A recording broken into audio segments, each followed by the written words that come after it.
പോയി എന്ന് പറഞ്ഞാൽ ഇങ്ങനെ ഒരു പെടലുണ്ടോ?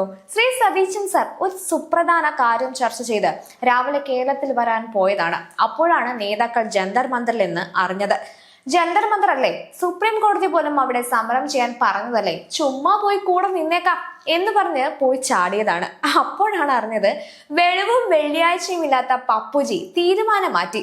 ആർക്കും സമരം ചെയ്യാൻ അനുവാദമില്ലാത്ത അതീവ സുരക്ഷാ മേഖലയായ പ്രധാനമന്ത്രിയുടെ ഔദ്യോഗിക വസതി, അതും നിരോധനാജ്ഞ നിലവിലുള്ള ഏരിയയിൽ NST നിയമവും പ്രധാനമന്ത്രി സുരക്ഷാ നിയമവും ലംഘനവും നടത്തി സമരം കടുപ്പിക്കാനായി ശ്രീ സതീഷിനെയും പപ്പുജി ക്ലിപ്പിട്ടത്. ഭരണഘടനയോട് പൂർവ്വം വിശ്വാസം പുലർത്താമെന്ന് സത്യപ്രതിജ്ഞ ചൊല്ലി അധികാരത്തിലിരിക്കുന്ന വ്യക്തി ഭരണഘടനാ സ്ഥാപനത്തിന്റെ കാവൽക്കാരന്റെ ഔദ്യോഗിക വസതിയിൽ പോയി അദ്ദേഹത്തെ ആക്രമിക്കാൻ വെല്ലുവിളിക്കുകയും അതിന് നേതൃത്വം കൊടുക്കുകയും എന്ന് പറഞ്ഞാൽ പച്ചയായ സത്യപ്രതിജ്ഞാ ലംഘനം. ഗവർണർ റിപ്പോർട്ട് കൊടുത്താൽ പ്രസിഡന്റ് ഇദ്ദേഹത്തെ മുഖ്യമന്ത്രി സ്ഥാനത്ത് നിന്നും നീക്കം ചെയ്യാവുന്ന ഗുരുതര കുറ്റം.